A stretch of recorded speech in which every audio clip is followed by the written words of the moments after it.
America has a new president and vice president. Today's peaceful transfer of power was tradition in transition, an historic day to turn the page away from an American carnage to the promise of hope, renewal, and resolve.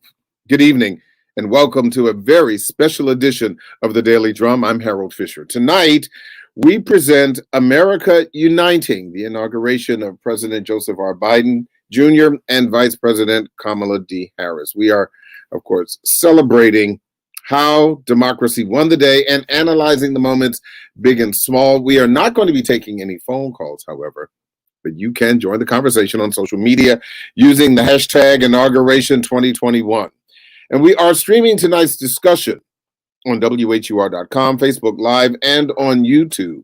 My guests tonight are Dr. Niambi Carter, Howard University political science professor and author of the book American While Black, African Americans, Immigration, and the Limits of Citizenship, and C.K. Hoffler, president of the National Bar Association. Ladies, thank you so much for joining the conversation. Thank you for having me. Thank you for having me. So let me start off with you, Dr. Carter. This was an inauguration like no other, only about 1,000 people socially distanced on the west front of the U.S. Capitol to witness this watershed moment in history in person. How would you characterize this moment? Well, I would say it was a very pro forma inauguration, despite the pandemic, despite the violence of a couple weeks ago. I was what I was expecting. And I think he pitched his speech just right. That is President Biden. It wasn't too lofty, wasn't, too, patriotic, if that's the term I'm looking for. It was really what we needed in this moment. It was very clear-eyed. It was hopeful, but was sober in this moment because there is so much facing this country. So despite all of the sort of limitations of this particular inauguration, I think it was just what we needed, which was sort of conventional and uneventful. Mm-hmm. Was there one particular moment that struck you, Dr. Carter? I would say Amanda Gorman's poem. I would say that was, to me, one of the most beautiful aspects of today, this young Black woman speaking to the world, not just the nation, at this really historic moment. I just thought it was a really beautiful capstone for this day, and one of the things that I will remember the most from this day. The title of that poem, The Hill We Climbed. 22 years old, the 2017 National Youth Poet Laureate. I must say, CK, if you've never had an opportunity to see Black girl magic in action, this was the chance to see it. Yes, no, absolutely, absolutely. Today for me was so special. First of all, I woke up and I had to pinch myself, and I said, okay, there's not been any nuclear holocaust. Nothing crazy. Nobody was blown up. We had no one arrested, no groups of African Americans arrested or Black and brown people. We had peace. And I say that kind of jokingly, but not really, because I was on pins and needles and on edge because of what happened on January 6th. And quite frankly, all of the things that have happened since then. And to top it off, the statement released from the White House from the president on Dr. King's birthday, I just couldn't even bear to even listen to. So I was expecting that anything could happen. So when I awakened, turned on CNN, CNBC, all the news stations, even Fox, and saw that there was a measure of calm, and I knew this was going to happen. I felt and knew instantly it was going to be a great day. And it was a great day. I didn't have high expectations that there was going to be pomp and circumstance. We're amidst a pandemic. We're in the middle of COVID. We knew normally I would go, many of us would be at the inauguration, would want to participate, certainly at this historic time with, an African-American woman from an HBCU, a lawyer, a member of the National Bar Association. She's one of our members.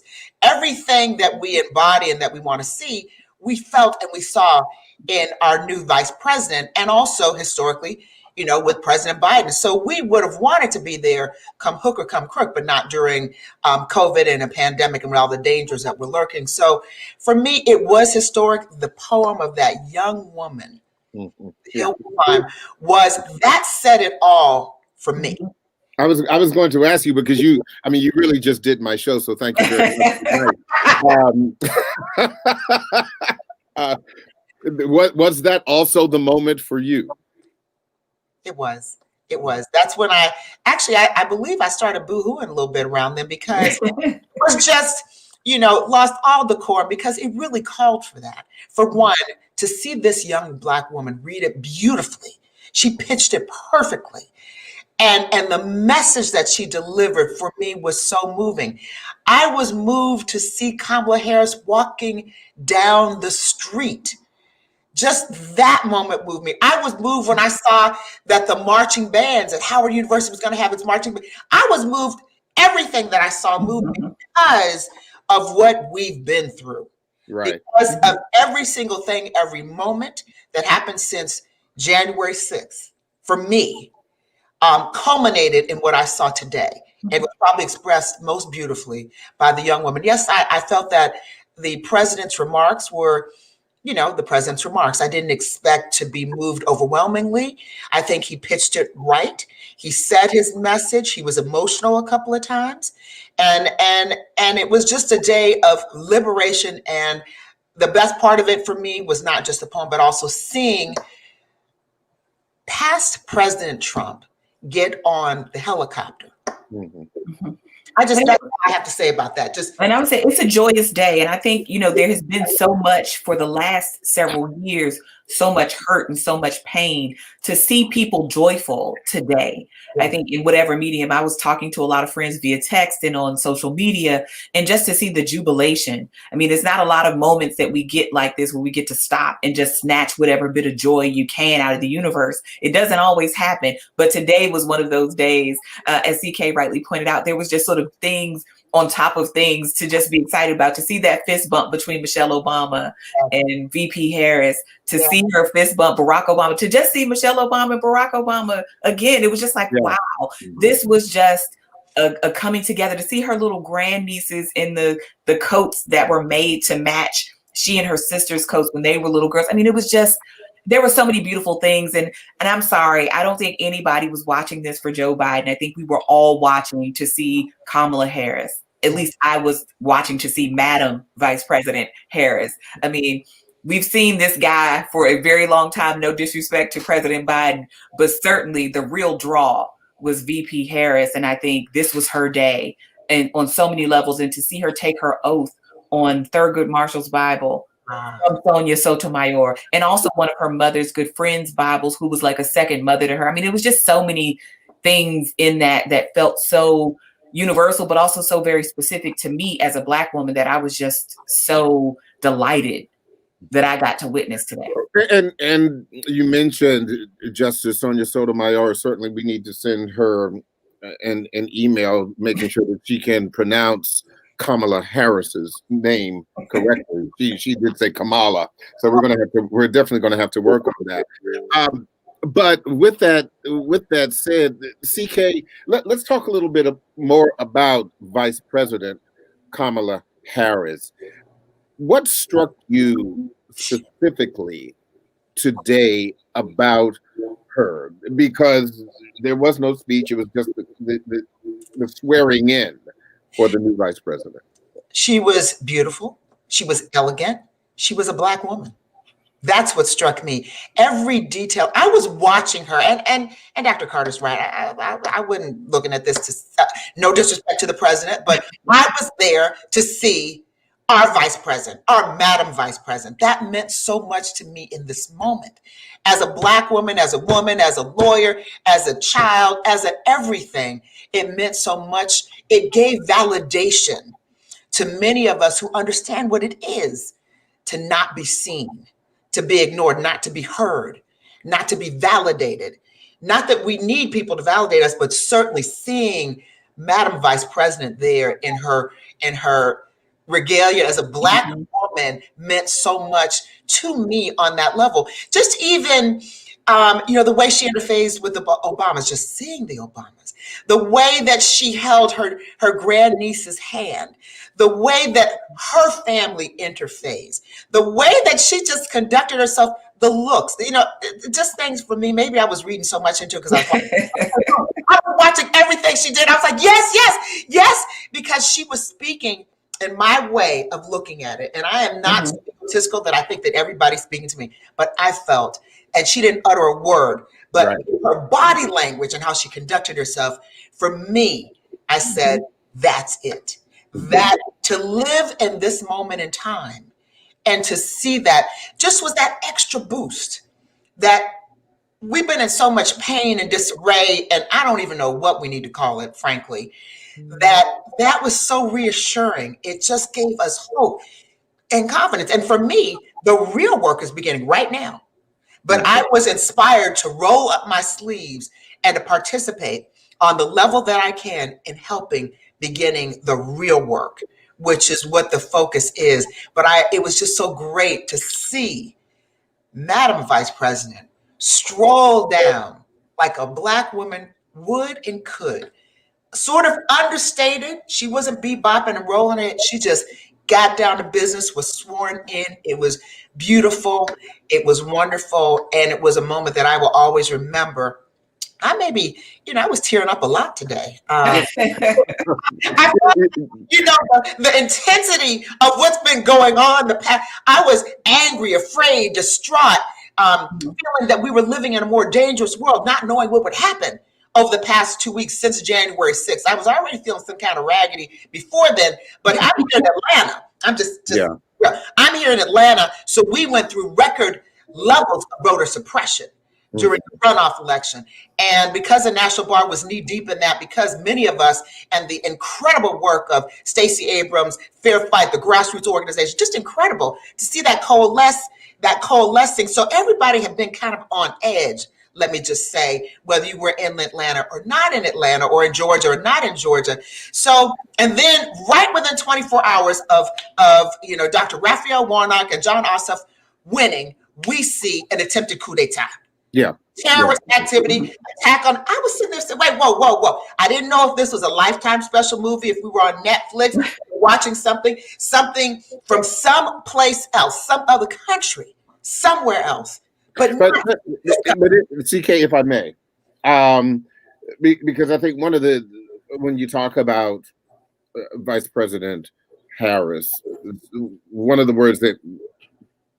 many words, some of the words I should say that come to me when I watched her today was regal, yes, appropriate, yes, qualified, and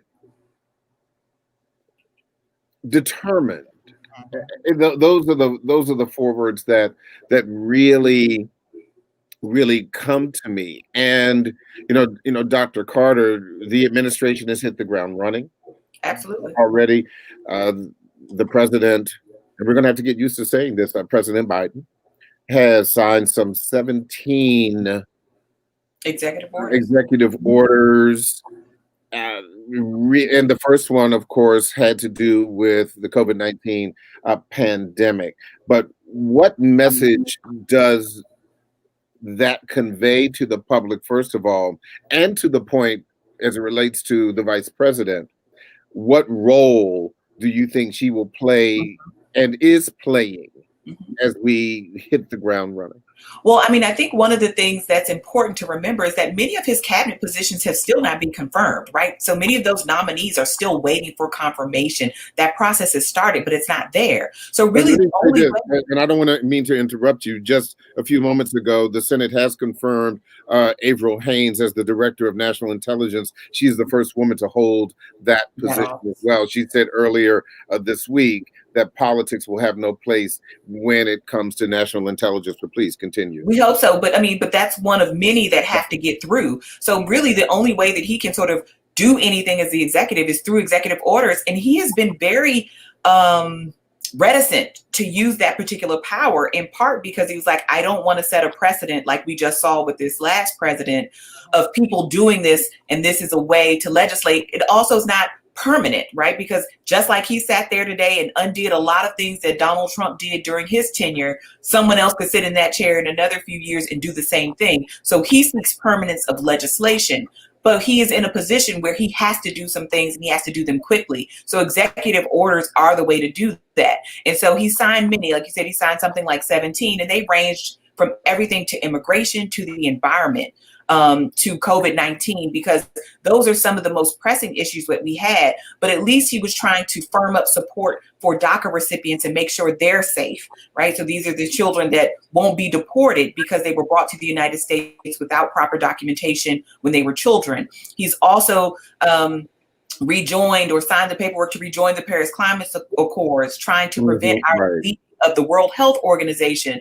I mean, he is doing all of these things. The Muslim ban, he's reversing that. I mean, all of these things. Oh, and probably one of the most important things I can't forget is changing the emergency declaration that Donald Trump made to get funding to that dastardly border wall. So he has a lot of things that he has to address very quickly. An executive order is one of those things. And I think it also sends a signal, at least, to some of the more progressive leftist wings of the Democratic Party who have really been pushing him on this notion of using executive orders, in part because they want to see him be a more activist president.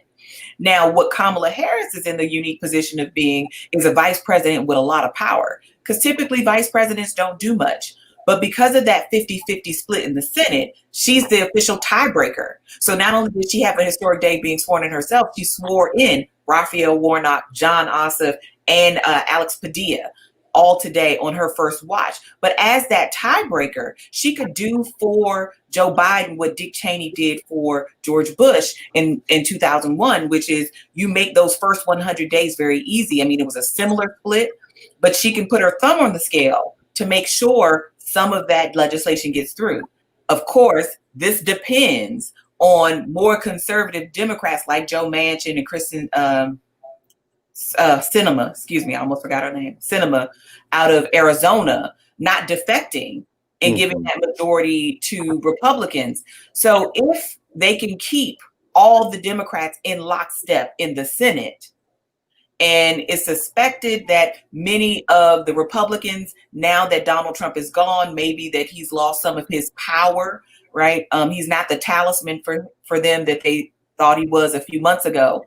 That either they defect and join Democrats, which will give them a clear majority, or they can keep all the Democrats in line and the Republicans stay on their party, sustain or abstain, excuse me. I can't talk right now.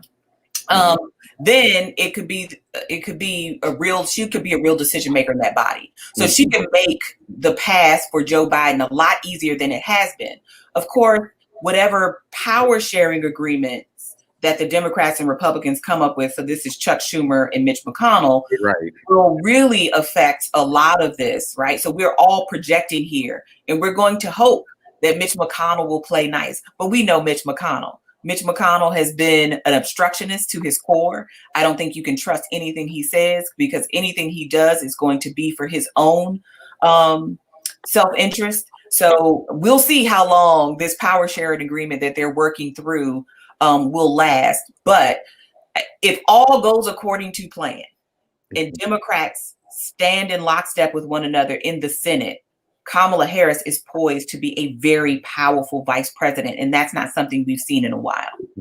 CK, one of the things that struck me about Biden's speech, he spoke about truth. It was a brief reference, but I think it was really a nod to what we might expect from his administration moving forward, and shade for what we have not received over the past 4 years. Talk to me about that from a legal perspective, from your lawyer's hat. How important is truth moving forward? Truth is incredibly important. I mean, from the beginning of the Trump administration, the president was misrepresenting facts, making up stuff, just completely misleading the American public as relates to basic facts. And so truth was not anything that we had come to expect from the Trump administration. And that is, just think about that. You can't rely on anything virtually that the president of the United States said during the time that Donald Trump was president. So the dramatic change, one of the best things that President Biden could have done was just simply say, we're just going to go back to basics. Truth. How about truth? Just something as basic as truth. And I just have to say, I agree 100% with what Dr. Carter said. As it relates to Mitch McConnell, a zebra doesn't change his or her stripes overnight. So that's all I'll say about Mitch McConnell. But I agree. Truth is getting back to truth. That's critically important. It's critically important for the Biden-Harris administration to be transparent with Americans, to be the thing that Donald Trump failed to be from the inception of his term. Kamala Harris is going to be an incredibly powerful vice president for a few reasons. One, because of the fact that she can break the tie, I think, as Dr. Carter said. But secondly, because she is she's known to be a fighter, dynamic, and we do have a president who is sort of who's one of the older presidents that we've seen in this country. But let me ask you about that. Yes, older. Joe Biden is the oldest inaugurated president in American history, 78 years old. Yes. But one of the things that he has that neither Donald Trump nor Barack Obama had, and that is the legislative chops. Absolutely. He has been a politician for 50 years. He knows these men and women in the Senate, obviously some better than others. Is it possible that he, with his lengthy experience, has the ability to possibly get some things done that his predecessor and his president, Barack Obama, were not able to get done? Absolutely. I think because of his experience, there's something that comes with age, and that's wisdom. And he's sage. He has sage advice. Because of his experience in reaching across the aisle, brokering deals, that was his role. Really, that was probably one of the greater roles that he played when there were people who were shut down. They were going to speak to Joe Biden when they didn't want to speak to President Obama. And so I think that experience, he's known for that. He is a politician's politician in that regard, reaching across the aisle. But when sometimes reaching across the aisle doesn't cut it, they gotta work the politics and get the deal done and get it done. And Kamala Harris has that ability. So his age is not anything that I think is a disadvantage. I think it just is. But her age, her wisdom, her posture, what she stands for, is extremely beneficial because they make a good pair. Where he may be perceived as being a little fragile or weak, she's perceived as being very strong and being able to deliver. So I think that interplay between the two of them, and I think he has already deferred and is going to defer to her more than some presidents might do with other vice presidents, because the battles, he's fought some battles and he's got to pitch them to her to carry out, I believe more so because of her position, which again, back to what Dr. Carter says, makes her very, very powerful. I love being in Georgia because we did deliver. I just want to say that just for the record. We did deliver in a meeting. I mean, I just have to just throw it out there. Go ahead and throw it out there. Which, by the way, to the point that you were making about delivering, the vice president did participate in the swearing in of John Ossoff and Raphael Warnock, as well as her replacement, since she, of course, resigned from the Senate earlier this week. And so already we are seeing the vice president in action in a role that is certainly it was ceremonial, but I mean she was the one.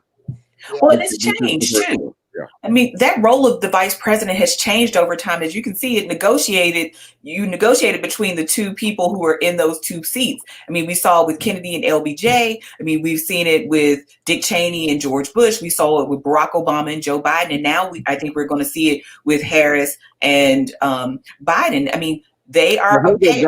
Dr. Carter, I don't want to interrupt you, but I need you to hold that point because I do need to take a really quick break. Sure. But we want to remind our viewers and our listeners that you can hear this in every discussion via podcast on WHUR.com, posted every night before 9 p.m. The Daily Drum will continue on Sirius XM, channel 141, 96.3 HD2, and streaming on all of our social media platforms. And make sure you download the app from Google Play or the Apple Store. The Original Quiet Storm with John Mons is next on WHUR, and this conversation continues in just a few seconds. This is a special live streaming edition of the Daily Drum. America Uniting, the inauguration of President Joseph R. Biden Jr. and Vice President Kamala D. Harris. I'm Harold Fisher.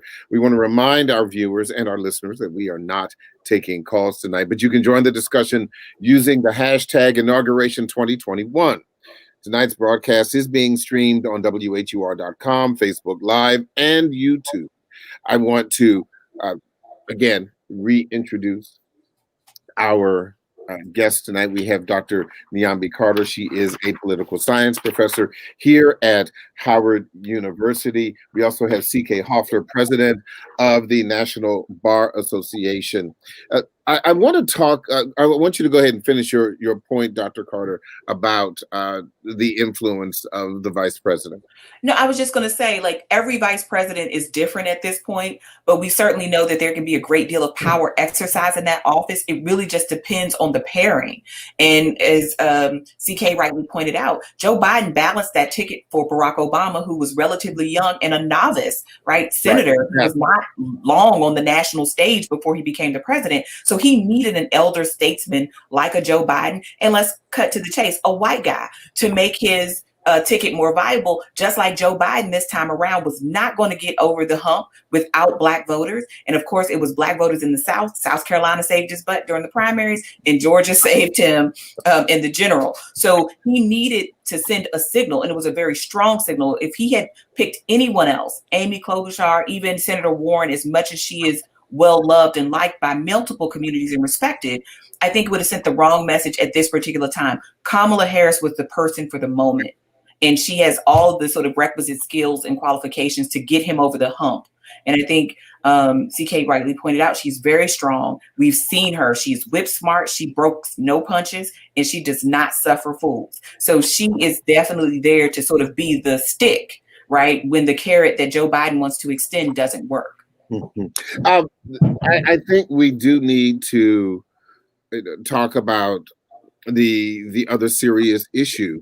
We've spoken about certainly how today played out, but to be quite honest, it may not have gone as smoothly as it did had there not been some 25,000 members of the National Guard as a result of the tragic and horrific events of 2 weeks ago on January 6th, CK. Is that, and I really hope that it's not, but from your perspective, will we ever go back to the way we were with our inaugurations, or is this country just too divided? I mean, I would love to be optimistic, but I just think we are too divided at this moment in time. I don't think, I think we've got a lot of work to do. A lot of work to do in healing and bringing people back together, because you've got to realize those people who were protesting, those people who were engaged in those acts of terrorism, let's just call it what it was, acts of terrorism, they believed every single thing that they were told. They were incited by the commander-in-chief of the free world, of this country. So they believed they were doing the right thing, and they believed they were entitled to climb over the walls and storm the U.S. Capitol. And of course, there were people from the inside that were implicit. I used to lobby back in the day when I was in practice in D.C., and you can't just go into the Capitol, especially not after 9/11, actually never could.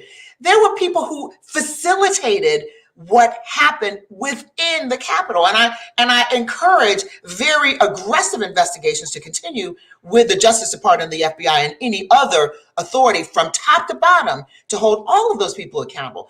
I just think that we cannot expect going forward anytime soon for things to go back to the way that they were. Because what has erupted has broken something irreparably, in my humble impression, in this country. But we can become a better country, a more united country in time.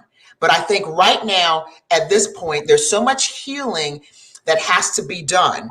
Remember, there's over 70 million people, and not all of them condoned or felt what happened when there was that failed coup attempt on January 6th was right. Not all of them felt that way. Many felt it was wrong. But the feeling that the election was somehow tampered with and stolen, there are many people that feel that way. So they're not just going to go away and just say, well, okay, we just wait another 4 years. No. So that's why I don't think that I wish I could be optimistic and say, oh, it'll return to, no, it's not going to return to the way it was. We're going to need to have a strong presence to ensure that the dangers of what happened don't happen again. That was so serious. From 1812 to 2020, I don't know how many years, math is not my strong suit, but all that period of time, we didn't see that kind of insurrection. But it happened with the incitement of the President of the United States. So it's going to take time. It was well orchestrated, well executed on all levels. It's going to take time to undo the impact of that and for people to have trust. If you were a member of Congress right now, right here and now, how would you feel that, I'm just posing a question rhetorically, if you didn't see a whole lot of security since there was such an amazingly incredible breach and all the people who were involved in it haven't been brought to justice? We still don't know who on the inside. We know some people were arrested. Frankly, if they were Black, they might have been killed or prosecuted or something, or hanging or something. But there are a lot of people who were on the inside who were complicit and very engaged in the sedition and the terrorism that took place, who have yet to be brought to justice, and they may never be brought to justice. You know, you mentioned something a while back. You mentioned healing, and that brings me to my next question, actually, for both of you. But I'll start with you, CK. What role do you think healing played in today's events? Political healing, racial healing, physical healing, i.e. COVID-19, and economic healing, because those are the issues that have been most prevalent in 2020, and they still remain the focus today. Well, I think a few things played a big part in beginning the process of healing. One, the president signing those executive orders, getting down to business, putting in place a plan for COVID, addressing some of the most significant issues that are indeed influencing a lot of people in this country. That was very important to show the imagery of him getting right down to business. He went straight from the inauguration, the parade, the ceremonial aspect, right into the White House, signing those executive orders, number one. Number two, even though it was a virtual inauguration, I don't know if you all saw the parade, all of the different aspects of the virtual. I don't think I've ever seen, from Native Americans to a group of dancers from Puerto Rico. I've never seen that. From embracing, Asian Americans, every single demographic that I can think of in this country was embraced. From cloggers in North Carolina, it was just, to me, very interesting to see all of the different pieces that were embraced. And that is what America is. They took time putting that together to reach out to different demographics. Yeah. That's part of the healing. Also, in saying truth and peace. I think that the president said things to reach to the other side. It didn't matter if you voted for him or not. We're one country. The idea and the theme was unity.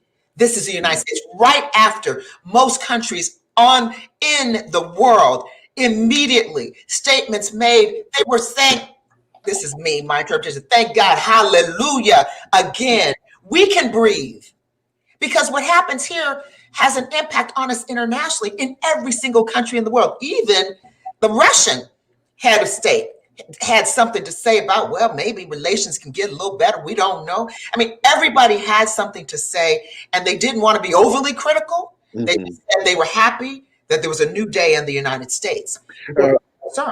Dr. Carter, policy is one thing, but healing is another. Political, racial, the physical, and economic. Your thoughts about the healing of this nation today? Well, I mean, I would say this. I mean, this country to me has never been unified. This country has spent a long time, hundreds of years since its inception, denying the realities of its founding, which was enslavement, graft, murder, theft. I mean, these are realities. I mean, you can ask Native American people how they feel about this country and their treatment here. Ask Black Americans how they feel about their treatment in this country. So I think there's a lot here that the United States has yet to really acknowledge about who they are. And then we always say, this is not who we are. And it's like, this is exactly who we are, right? When we have seen moments where communities of color have maintained or gotten a little bit of political power, what have we seen? We've seen numerous examples of white anger being weaponized against those very communities. We've seen a coup in this country before. It was called Wilmington in 1898. So it's not as if these things are anathema to who we are. And what we saw on January 6th was part of a longer narrative that we've been building in this country, starting, of course, from the founding, but more recently with the Nixon years. That Southern strategy as a way to win elections has very deep roots here. And we've seen everyone from Richard Nixon to Ronald Reagan to George W. Bush use that, George H.W. Bush, use that to win elections in this country, using the sort of specter of criminality and Black people harming you to win elections. So what Donald Trump was able to do was exploit that to great effect. And what the intelligence community has been telling us for years is that one of the greatest threats to our national security is our racism, right? And so I think one of the things that at least gave me a little bit of a sense that maybe things might be in the right direction, right? I don't know if we're going to get to healing. We didn't get here in one election cycle, so I don't think it's going to be one election cycle that gets us out of it. But to actually hear Joe Biden say the term white supremacy, to me, was a first. I don't recall anybody ever using that term that explicitly in their speech. And I think that's a really important moment. Now, what happens, as you say, is still an open question, but to at least have it acknowledged in a public forum as openly and as outwardly as that, to me, is a very small first step to getting something that looks like healing. Because if we want to talk about January 6th, for example, there can be no moving on and no unity without accountability. Okay. There can be none of those things without first repairing the damage, not just to the Capitol, but think about you're in a majority Black city. Washington, D.C. is a majority Black city.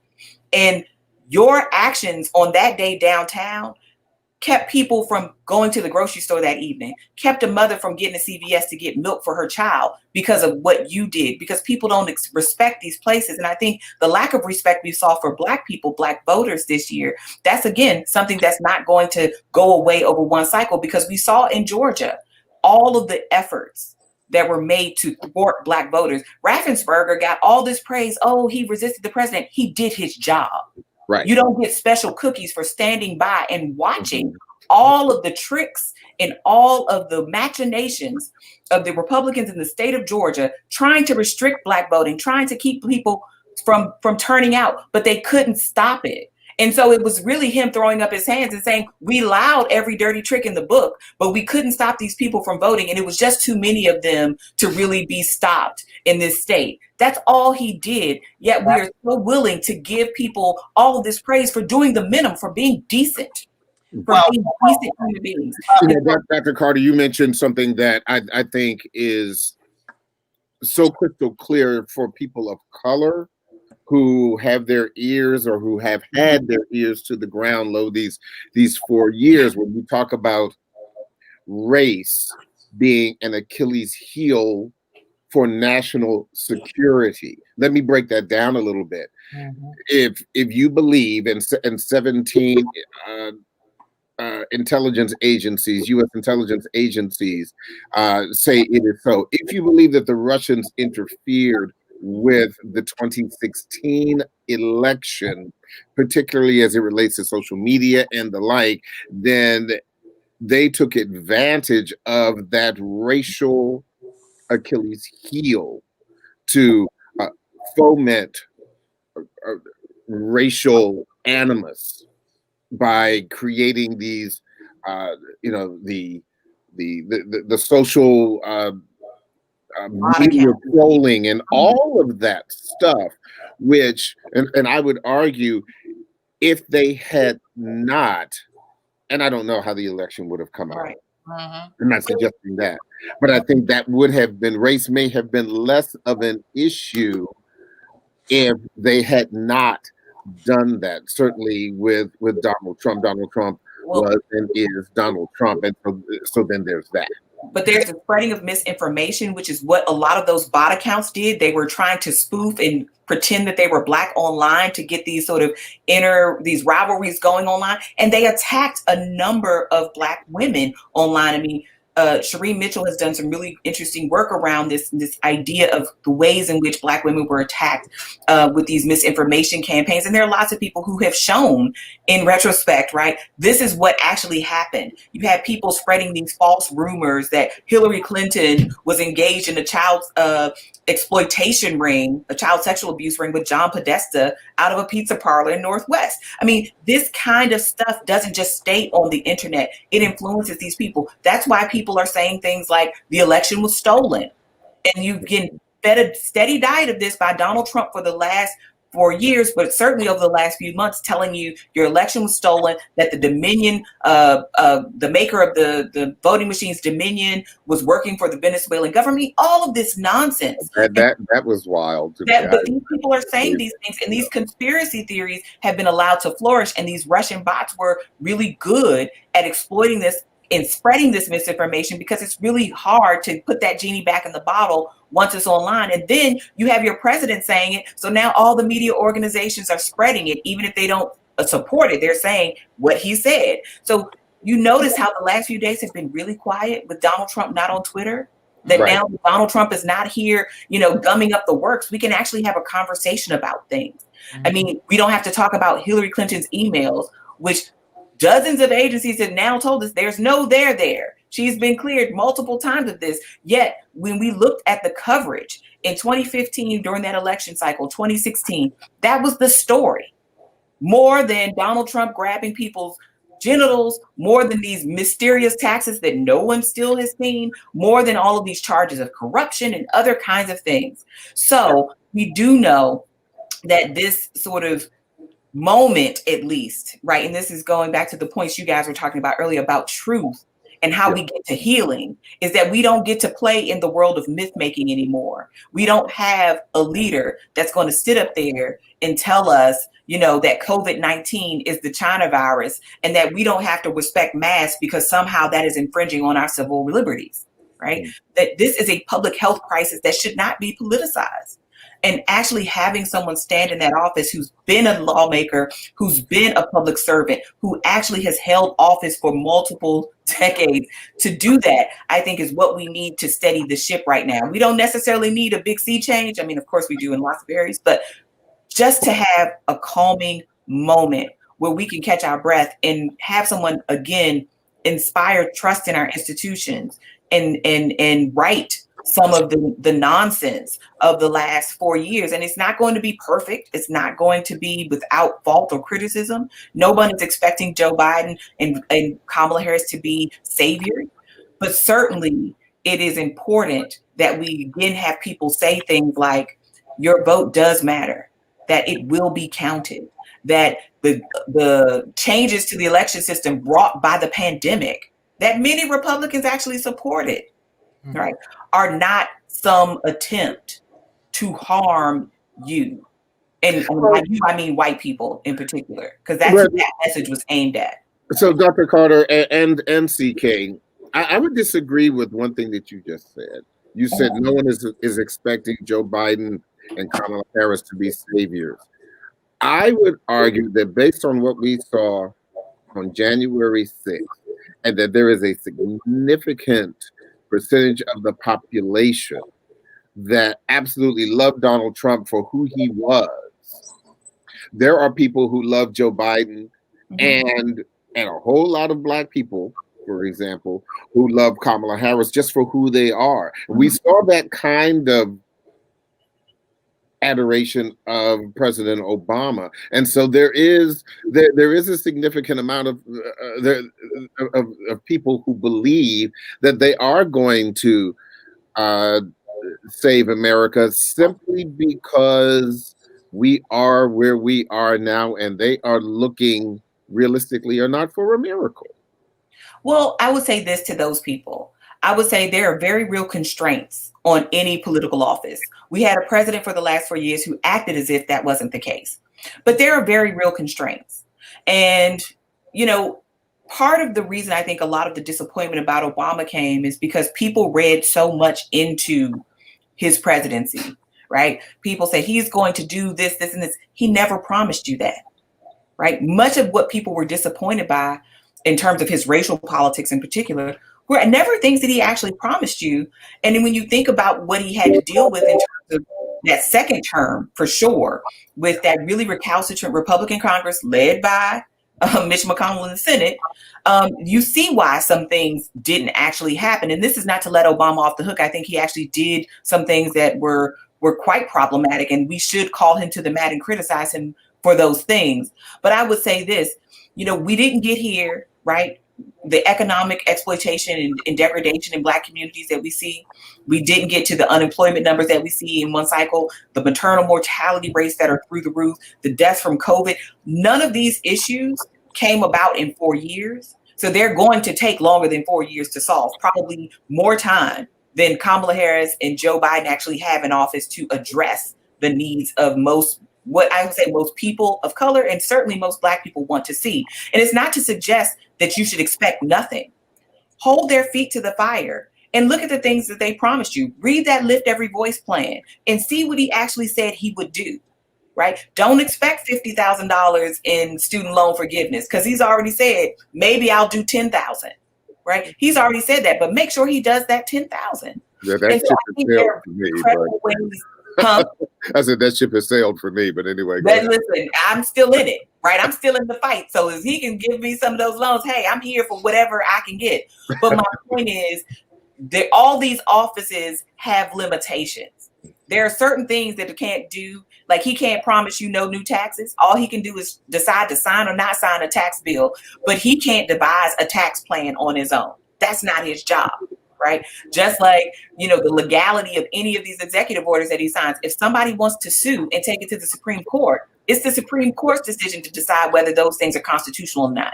So I would just tell everyone who has these outside hopes, because I'm hopeful today, I'm excited today, but I'm also a realist. Perhaps I'm a cynic because I'm a political scientist. But I would say that we have to always temper those things with the realities of the world we live in. And I also think, you know, we have to remember that it's also politics. People are not just thinking about this moment and the bold decisions that they make today. They're thinking about those decisions and what they mean for the future. Because really, a lot of politics is a prospective game, right? What happens tomorrow if I do this thing today? And it's the nature of the beast. Yeah. And I think we have the bull by the horn, so we just have to decide what we want to do with that and make some really smart strategic decisions. Well, let me talk about that when you talk about strategy, CK, because just this week and even today, the pundits are already talking about the next congressional race, 2022. This is Inauguration Day. Yes. And I have to tell you, that's what I was going to add to what Dr. Carter was saying, because let me just tell you about our Secretary of State here in the state of Georgia. I was not one of those who were just thankful that he was doing the right thing. No, because he wasn't doing the right thing. He was doing what he should have been doing. Mm-hmm. And so this notion that, oh, he's a good guy, we sued him because his office disenfranchised, improperly or illegally removed 197,000 Georgians from the rolls. 197,000. That litigation was led by Fred Gray, that's Dr. King's lawyer, Rosa Parks' lawyer, the lawyer for the Tuskegee, those who were the victims of the Tuskegee experiment. They were all NBA lawyers, so you know I got to brag about them.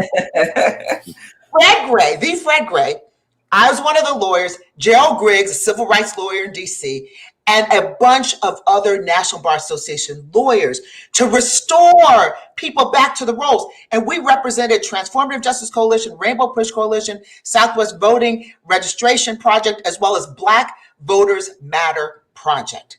They instituted that litigation in between the primary after September 1, when the ACLU of Georgia released a report, September 21, 2020, saying that all these people had been purged. Stacey Abrams and Fair Fight had similar litigation. So this notion, and that's the Secretary of State purging, and we can just take a guess of what the demographics were. Yeah, but hold on though. Let me stop you there. Stop you there. Okay, what he's doing now, Harold. Let me just say what he's doing now. Since we've been sitting here talking, there is legislation being pushed by the Secretary of State's office to get rid of absentee ballots, get rid of drop boxes, all of the things that minimize and that ensure that people could vote in Georgia. He's trying to get rid of. So before we start applauding people as heroes, et cetera, we need to look at what they're doing. But see that, and that's my point. It seems that getting people to just do their jobs. I'm not talking about do the right thing. I'm talking about just do their jobs is the low bar. Yes.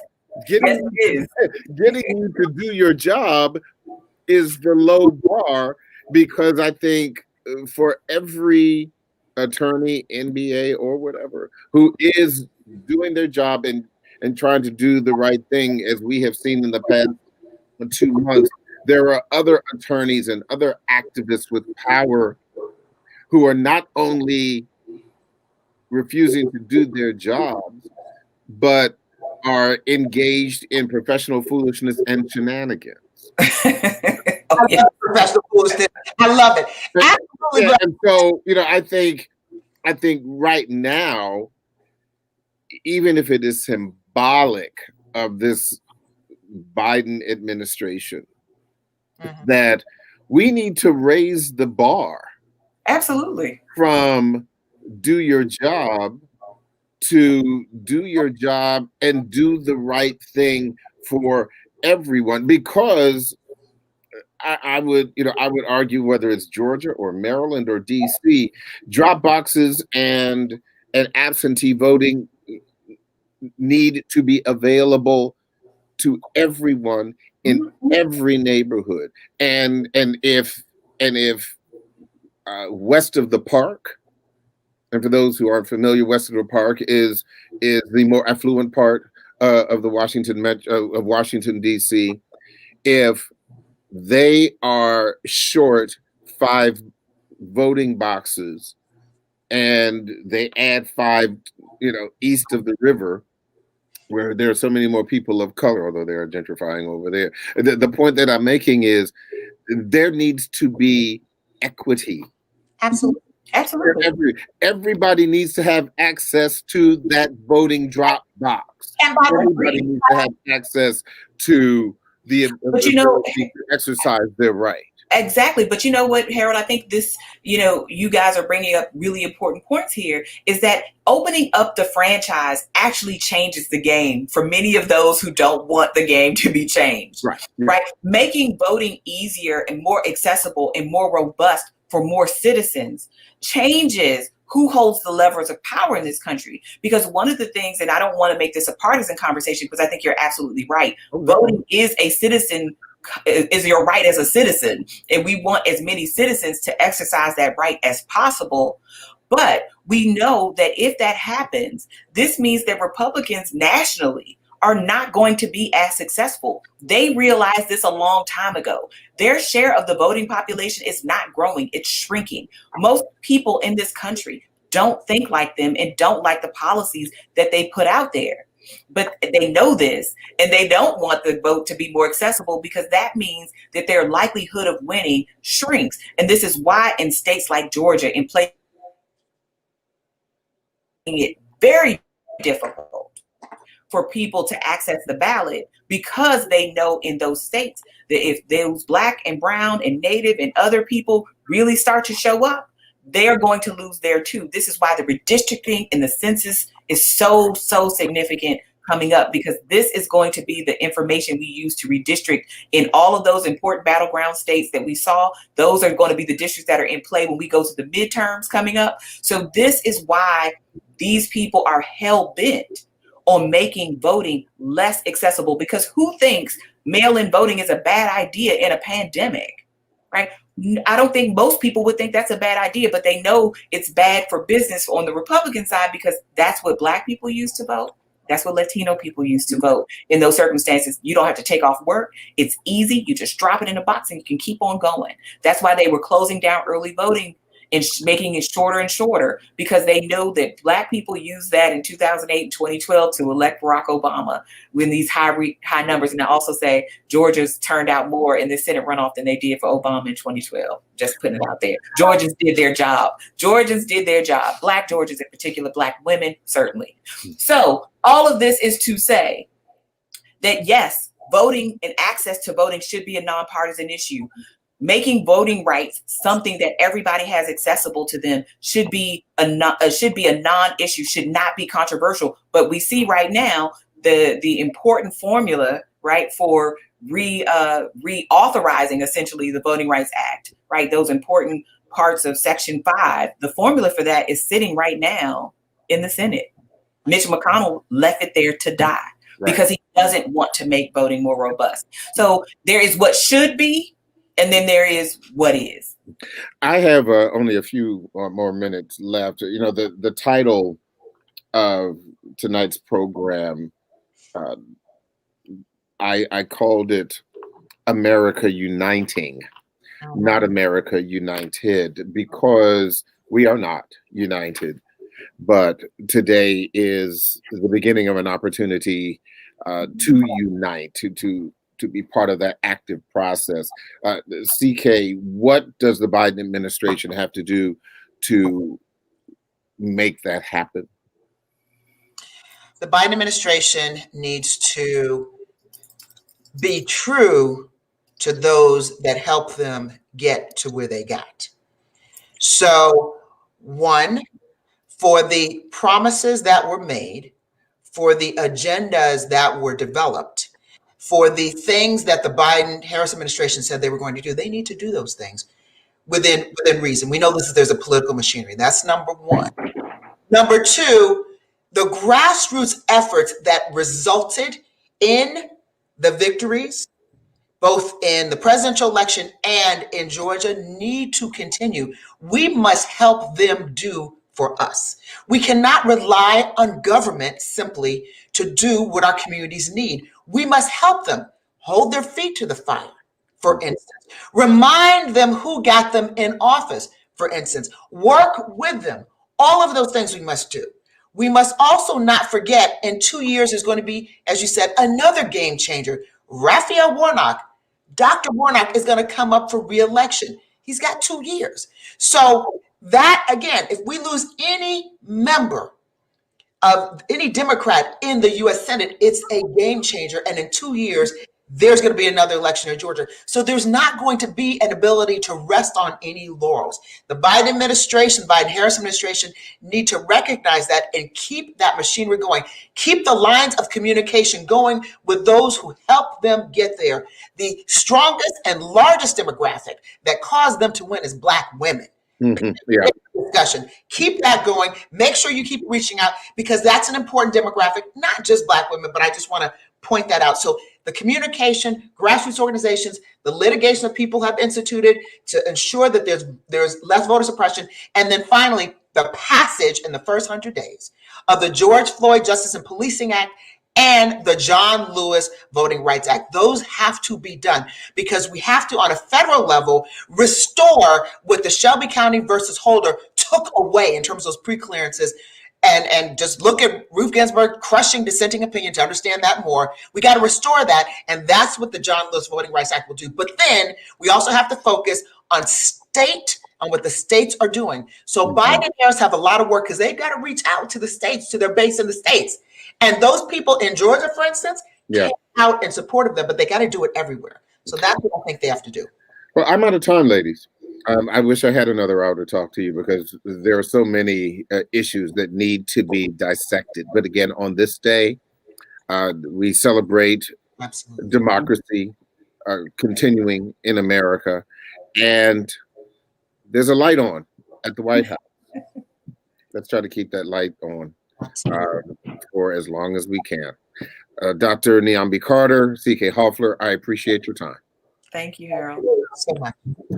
That is it for this special edition of the Daily Drum for this Wednesday, January 20th, 2021, Inauguration Day. I'm Harold Fisher. Good night.